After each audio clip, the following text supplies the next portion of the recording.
નમસ્તે વિદ્યાર્થી મિત્રો, આજે આપણે મધ્યક અંતર્ગત આંકડાશાસ્ત્ર પ્રકરણમાં ત્રીજા લેક્ચરમાં એક નવી રીત મધ્યક શોધવાની ભણવાની છે. આ અગાઉ આપણે બે રીત ભણી ગયા, જેમાંની એક હતી સીધી રીત અને બીજી હતી ધારેલા મધ્યકની રીત. આજે જે રીતનો અભ્યાસ કરવાનો છે એનું નામ છે પદ વિચલનની રીત, અને ટૂંકમાં વિચલનની રીત એવું પણ આપણે કહીશું. તો આપણે ત્રણેય રીતમાં એક જ દાખલો દરેક વખતે લઈશું. આ રકમ જોઈને હવે તમે આગળના બે વિડીયો જોયા હોય તો ખબર પડી જવી જોઈએ. સીધી રીત માટે, ધારેલા મધ્યકની રીત માટે અને આ પદ વિચલનની રીત માટે, આ ત્રણેય માટે આપણે આ એક જ દાખલો ઉદાહરણ રૂપે પહેલી વખત સમજાવવા લીધો છે. એનું પણ કારણ છે કે તમને આઈડિયા આવે કે દાખલાની રકમ એક જ હોય અને મધ્યક શોધવાનો હોય તો ત્રણેય વાર એનો જવાબ તો એક સરખો જ આવવો જોઈએ, પણ રીતના હિસાબે એની ગણતરીઓમાં સરળતા આવતી હોય એટલા માટે આપણે જે તે રીતનો અભ્યાસ કરવાનો હોય છે. ફરી યાદ કરાવી દઉં તો સીધી રીતમાં આપણે x બાર બરાબર સિગ્મા એફઆઈ એક્સઆઈ ભાગ્યા કુલ આવૃત્તિ સિગ્મા એફઆઈ લેતા. ધારેલા મધ્યકની રીતમાં x બાર બરાબર small a plus sigma FI DI upon sigma FI આવું સૂત્ર વાપરતા. ને હવે પદ વિચલનમાં એનાથી પણ ગણતરી સરળ થાય છે, એટલે આજે આપણે એનો અભ્યાસ જોઈએ. એ જ દાખલાની રકમ પ્રમાણે આ વર્ગ અંતરાલ અને વિદ્યાર્થીઓની સંખ્યા છે એનું આ આપણે કોષ્ટક બનાવ્યું છે. તમારે પરીક્ષામાં આ લખવાનું ના થાય. પ્રશ્નનો જે નંબર આવતો હોય, જવાબ નંબર આવતો હોય, જવાબ નંબર મારી અને આ કોષ્ટક બનાવવાનું. એમાં આપણે આ અંતરાલ ગોઠવી દઈએ વર્ગના.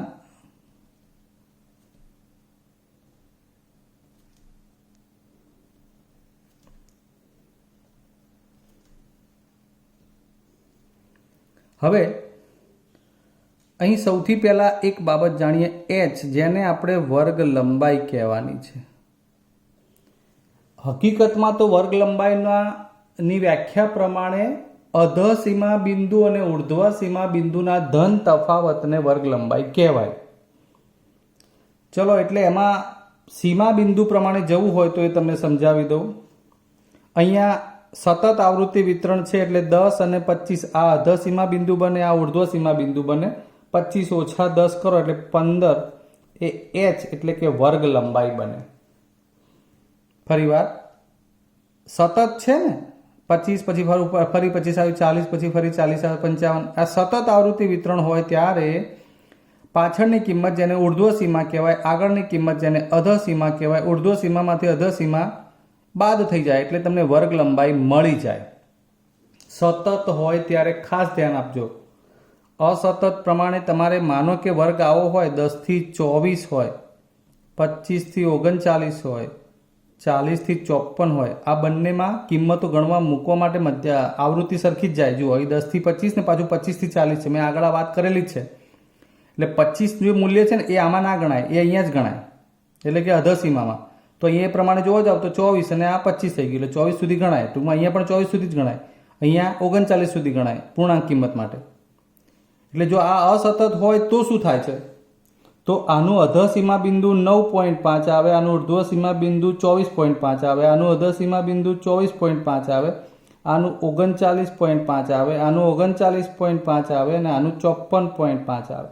હું કોઈ એક વર્ગની વાત કરું તો આ અધઃ સીમા હોય, જ્યારે અસતત આવૃત્તિ વિતરણ હોય ત્યારે અધઃ સીમા હોય તો 0.5 આગળ ઓછા થાય અને 0.5 ઉર્ધ્વ સીમામાં વધે.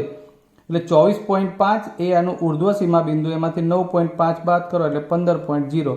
એટલે એ રીતે પણ એની વર્ગ લંબાઈ 15 જ આવે. આ મેં તમને વ્યાખ્યાની દ્રષ્ટિએ થિયરીથી સમજાવી દીધું. હવે કોઈ પણ પ્રકારનું આવૃત્તિ વિતરણ હોય ને તમારે વર્ગ લંબાઈ શોધવી હોય તો એની વાત કરીએ.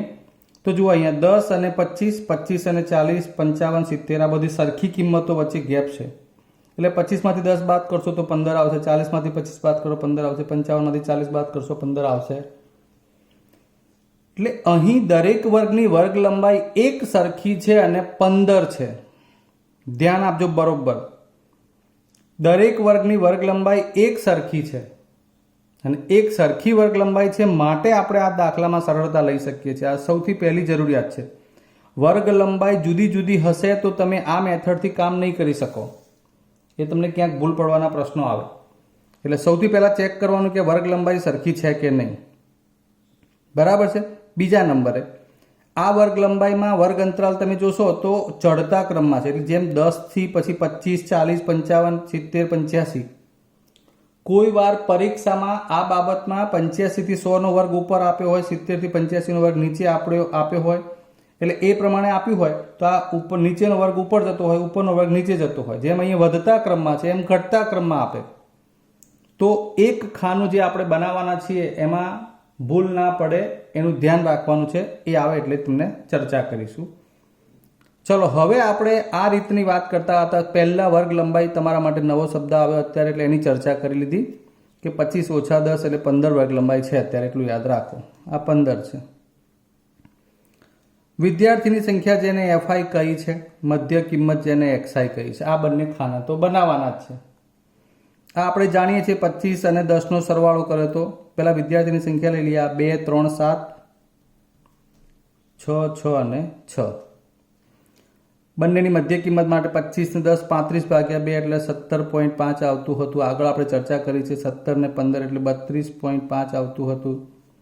બરાબર છે. 47.5 આવે, 62.5 આવતું, 77.5 મધ્ય કિંમત આવે અને આ 92.5 મધ્ય કિંમત આવે. હવે શું કરવાનું છે? હવે અહીં ખાનું બદલાય છે એટલે કે આ યુઆઈ આવ્યું. યુઆઈ શું છે? તો યુઆઈ બરાબર એક્સઆઈ માઇનસ સ્મોલ એ ભાગ્યા એચ. આ પણ ટૂંકો પ્રશ્ન. યુઆઈ એટલે તો એનો શું કહેવાય? એક્સઆઈ માઇનસ એ અપોન એચ. તમે એક્સઆઈ માઇનસ એ થી પરિચિત છો એટલે તમારે પહેલા એ બનાવવો પડે, એ ધારવો પડે.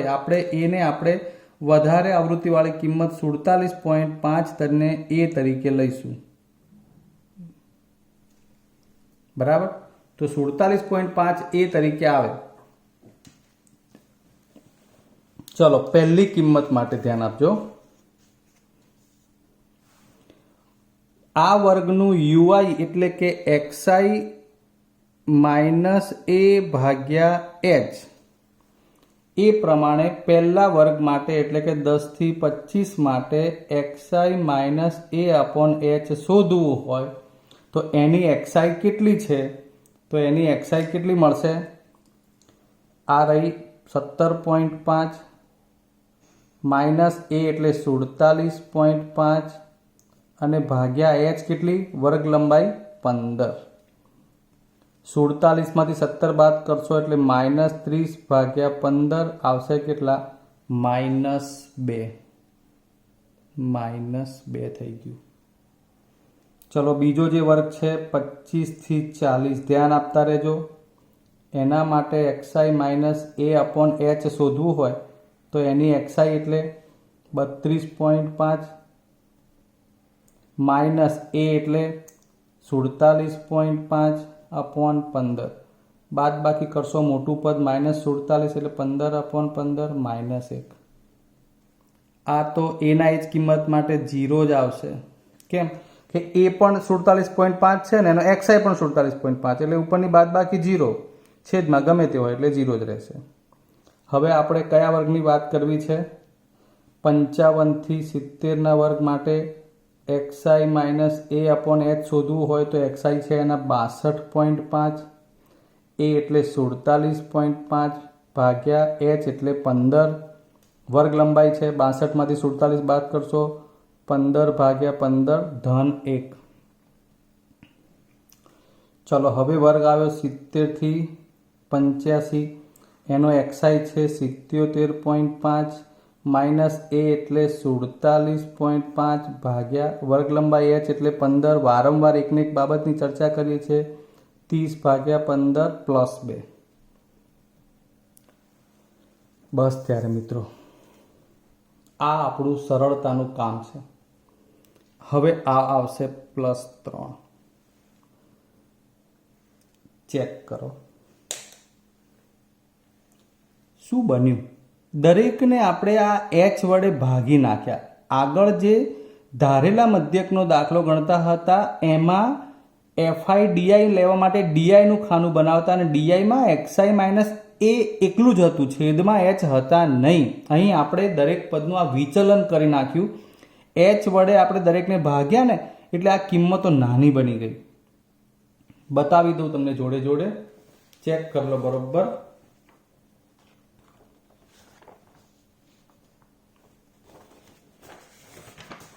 જુઓ અહીં આપણી પાસે DI હતું ત્યારે આ જ દાખલામાં આ -30 હતું, -15 0. હવે h આપણી પાસે 15 છે વર્ગ લંબાઈ, એટલે 15 વડે ભાગો એટલે 15 દુ 30 તો -2 આવી ગયા. 15 એકા 15 -1 0 તો 0 રહેશે. 15 એકા 15 +1 15 દુ 30 15 તરી 45. ખ્યાલ આવે છે મિત્રો હું શું કહેવા માંગુ છું. અહીં વિચલન થઈ ગયું એટલે જે DI ની કિંમત મોટી હતી એ પણ નાની બની ગઈ. કેમ? h વડે ભાગવાથી. અને દરેકમાં હવે કોઈક ક્રમ જળવાય છે એની વાત કરી લઈએ તો તમને હવે ખબર પડી ગઈ કે -1 2 3 અને +1 2 3 કેમ આવે છે. તો h વડે ભાગવાથી. હવે એનો ક્રમ જોઈ લઈએ. મેં આગળ વાત કરી કે આ જોવાનું 10 થી માંડીને 85 એમ નીચે ઉતરતા જાઓ એમ કિંમતો વધતી જાય છે. તો અહીંયા પણ આ વધતું જ જાય. -2 પછી વધ્યું -1 પછી 0 પછી 1 2 3. હવે બરોબર મારું વાક્ય સમજી લો. જો આ બધા જ વર્ગની વર્ગ લંબાઈ સમાન હોય, ફરીવાર બોલું છું, પદ વિચલનની રીતમાં વર્ગ લંબાઈ સમાન હોય તો ધારેલા મધ્યકની સામે 0 આવે. પછી ઉપર તરફ અહીંથી ક્રમમાં -1 -2 -3 -4 જેટલા વર્ગ હોય એમાં એ પ્રમાણે આવે. અને નીચે મોટી કિંમત હોવાને કારણે -1 -2 -3 એ પ્રમાણે ચોક્કસ આવે. ક્યારે? વર્ગ લંબાઈ સમાન હોય અને ઉપરથી નીચે તરફ કિંમતો વધતી હોય તો આ જ ક્રમ. એ તો તમે દાખલા ગણશો એટલે તમને આઈડિયા આવી જશે. એટલે એટલી બધી સરળતા થઈ ગઈ. ખ્યાલ આવી ગયો. હવે શું કરવાનું? તો હવે જે કરવાનું છે એ આ FI અને આ UI આ બંનેનો ગુણાકાર લેવાનો છે. એટલે આ જે ખાનું બનશે એ FI UI નું બનશે. આ અગાઉ આપણે ધારેલા મધ્યકમાં FI DI લીધું હતું, હવે આ FI UI આવશે. ચાલો ત્યારે હવે મૂળ જે વાત કરવી હતી કે આ ગુણાકાર સરળ થાય છે તો આ 2 દુ -4 થઈ ગયું, બહુ જ ઇઝી. 3 એકા -3, 0 ગુણ્યા તો 0 જ. 6 એકા +6, 6 દુ +12, 6 તરી +18. જોયું મિત્રો? થઈ ગયું ને સરળ. હવે આપણે અહીં આ સિગ્મા લેવાનો છે. કોનો? FI અને UI નો. સિગ્મા FI UI લેવાનું છે. તો sigma FI UI it means કે હવે આ બધાનો સરવાળો. તો 4 ને 3 -7 છે, 12 ને 8 20 ને 10 30 ને 6 36 ધન છે. બરાબર છે? તો 36 ધન આયા. 18 ને 12 30 ને 6 36 અને 4 ને 3 7. હવે આ 36 માંથી 7 બાદ કરી નાખીએ એટલે 29 આવશે. આ સિગ્મા FI UI આવ્યું. ક્લિયર? ચાલો હવે આગળ વિચારીએ. અહીં સિગ્મા FI આવૃત્તિ ટોટલ આ કુલ ડેશ ને ડેશ 6 તરી 18 ને 7 25 ને 5 30. હવે આપણું સૂત્ર શરૂ થશે. x બાર બરાબર a plus sigma FI UI, a plus sigma FI UI છેદમાં સિગ્મા FI ગુણ્યા h. આ વધ્યું પદ વિચલનમાં h વધ્યું બરાબર a એટલે 47.5 ધારેલા છે.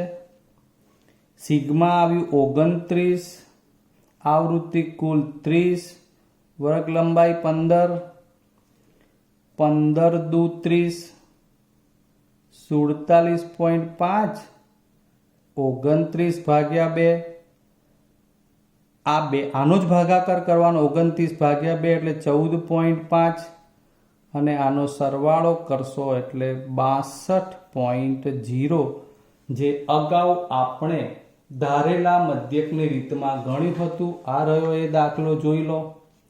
ધારેલા મધ્યકની રીત જેમાં ડીઆઈ થી કર્યું હતું, સૂત્રમાં એફઆઈ ડીઆઈ છે, અહીંયા ગુણ્યા એચ નથી. આ 62 સમજણ પડી મિત્રો? સીધી રીત કરતા ધારેલા મધ્યકની રીતમાં સરળતા પડી અને એનાથી વધુ સરળતા પડી પદ વિચલનમાં. હવે મારે તમને એમ કહેવું છે કે આ બન્યું કેમ? તો અહીં સરળતા કેમ આવી છે? તો આ 30, 15 આવી મોટી વેલ્યુ સાથે ગુણાકાર હતો, જેનું આપણે વિચલન કરી નાખ્યું ને h વડે ભાગાકાર કર્યો. એના કારણે આ 435 જે વેલ્યુ આવે છે ને એ અહીં કેટલી આવી હતી? ત્યાં 435 હતી, તો અહીંયા કેટલી છે? 29 છે. સમજ્યા તમે?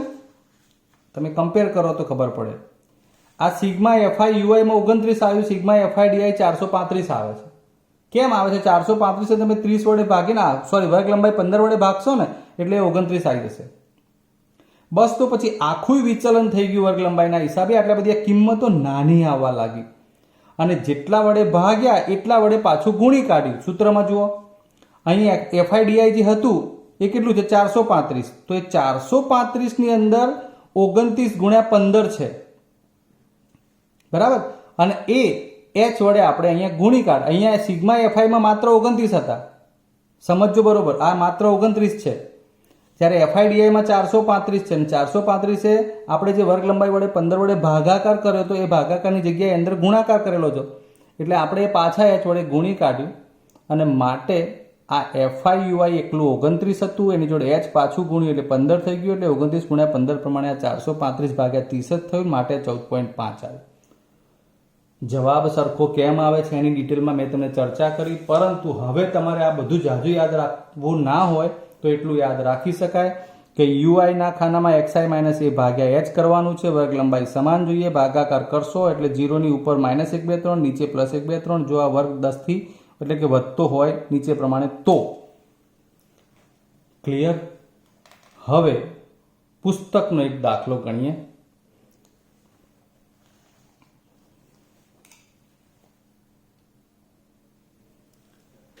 જો તમને પુસ્તકમાં રકમ આપી છે એમાં તો આટલી મોટી વાત છે કે એક ચોક્કસ શહેરમાં 30 વિસ્તારોમાં SO2 સલ્ફર ડાયોક્સાઇડનું પ્રમાણ માપેલું છે, જેને PPMમાં મપાય, બરાબર?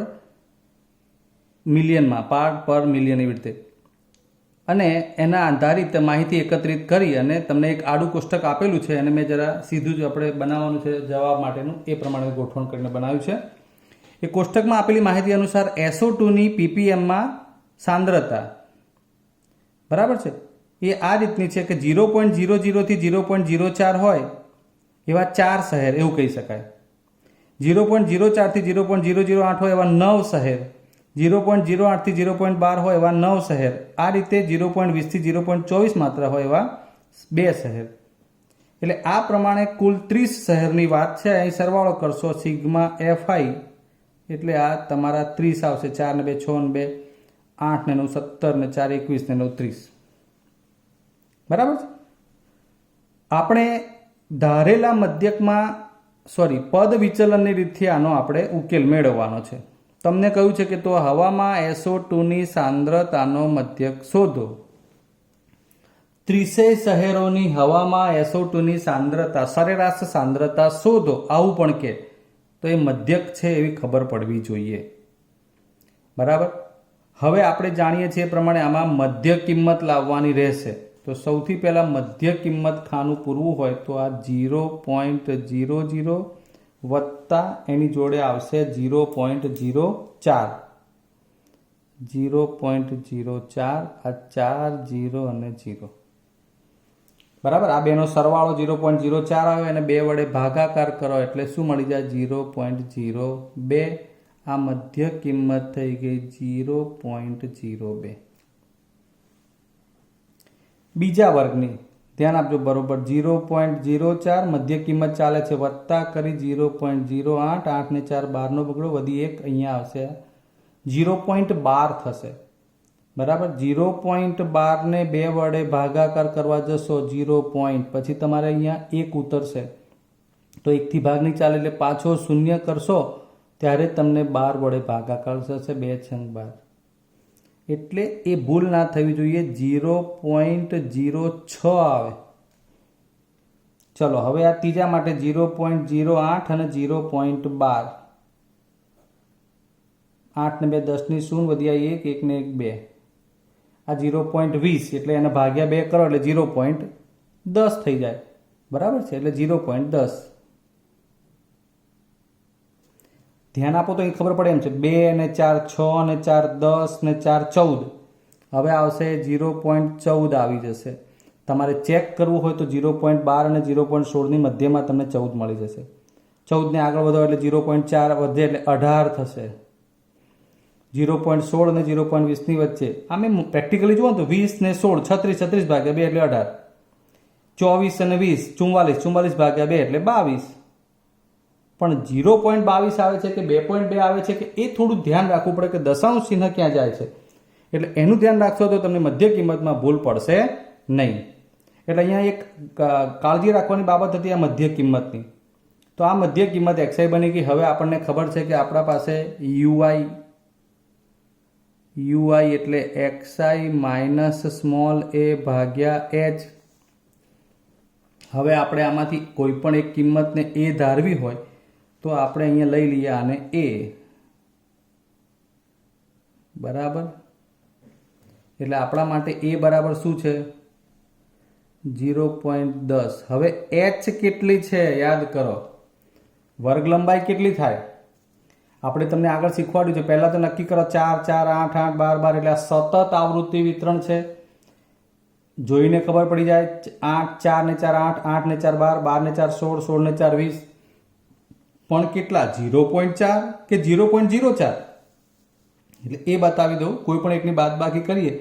આ 0.12 ઓછા 0.08 એટલે અહીંયા 10 ને 2 12 માંથી 8 જાય તો 4. અહીં કશું નતું તો 0 વધે ને પછી દશાંશ ને પછી 8 એટલે વર્ગ લંબાઈ કેટલી મળી? 0.04. કેટલી? 0.04 છે. આ ધ્યાન રાખજો ખાસ. 0.4 ના લખાઈ જાય નહીતર અર્થનો અનર્થ થઈ જશે. હવે મેં તમને શીખવાડ્યું છે કે જો આ બધામાં વર્ગ લંબાઈ સમાન હોય તો તમારે આ ડાયરેક્ટ મૂકવું હોય તો મૂકી શકાય. અને એવું જ છે. 4 ને 4 8 8 ને 4 12 12 ને 4 16 16 ને 4 20 20 ને 4 24. તો અહીં તમારે આ ખાનામાં આવશે પહેલા 0. ui ના ખાનાને ડાયરેક્ટ મૂકતા શીખવાડું છું. આ ui 0. હવે ઉપર જુઓ ઘટતો ક્રમ છે, નીચે વધતો ક્રમ છે. ઘટતો છે તો અહીં -1 -2 વધતા ક્રમમાં +1 +2 +3. એટલા માટે આ રીત સરળ છે. ચલો હવે fi ui કોનો કોનો ગુણાકાર? આ રહ્યું fi, આ રહ્યું ui. 4 અને -2 એટલે 4 દુ -8 9 એકા -9 0 2 એકા 2 4 દુ 8 2 તરી 6. સિગ્મા લેવો છે fi ui. 8 ને 2 10 ને 6 16 ધન અને 9 ને 8 17 ઋણ. એટલે આ 16 ને 17 ની બાદ બાકી મોટા પદનું ચિહ્ન -1. લેટ્સ હવે આપણે સૂત્ર મૂકીએ. x બાર બરાબર a plus sigma fi ui upon sigma fi ગુણ્યા h. 0.10 એ કેટલું છે? 0.10. ધ્યાન આપજો આ લખ્યું a વત્તા સિગ્મા fi ui કેટલું આવ્યું છે? -1 છેદમાં કુલ આવૃત્તિ છે 30 ગુણ્યા વર્ગ લંબાઈ છે 0.04. હવે આને બહુ જ કાળજીથી કામ કરીએ. આ 0.10 આ પ્લસ છે એટલે ડાયરેક્ટ કરશો એટલે માઇનસ જ થઈ જશે. આ 1 ભાગ્યા 30. ધ્યાન આપતા રહેજો. આ 0.04 ને 4 એકમ દશક અને 100 એકમ દશક અને 100. આ 0.10 માઇનસ ઉપર વધ્યા 4 એના આપણે ભાગ પાડી દઈએ 2 ગુણ્યા 2 અને નીચે અહીં 2 ગુણ્યા 15 અને 2 ગુણ્યા 50 બરાબર. એટલે આ બગડો એ 15 સાથે ઉડી ગયો અને આ બગડો 50 સાથે ઉડી ગયો. શું વધ્યું? ઉપર વધ્યું શું કે કશું નહીં? તો એનો મતલબ કે ઉપર આપણે લઈએ કશું નહીં, એટલે 1 તમે 25 ચોક 100 પણ ઉડાડી શકત, બરાબર છે. અને 15 પંચા 75 750. હવે થોડીક આપણે અલગથી અહીંયા ગણતરી બતાવી દઈએ. 750 વડે 1ને ભાગવાના, બહુ ટેન્શન નથી કરવાનું. તો 750 ભાગ્યા 1 ભાગ્યા 750 ભાગ નહીં ચાલે, એટલે આપણે દશાંશ કરીશું, એટલે આ એક શૂન્ય ઉત્તર છે. ફરી પાછું નથી ભાગ ચાલતો એટલે શૂન્ય મૂકશું, એટલે પાછા 100 થશે. ફરી પાછો ભાગ નહીં ચાલે એટલે શૂન્ય મૂકીશું, પાછા 1000 થશે. હવે 750 એકા 750 અઢે વધશે 250, બરાબર છે. હજુ પાછો ભાગ નહીં ચાલે, બરાબર. એટલે આ શૂન્ય ઉતારી અને 7 તરી 21 એટલે એપ્રોક્સિમેટલી 13 જઈ શકાય. એટલે તમને આ જવાબ મળશે 0.10 માઇનસ 0.0013.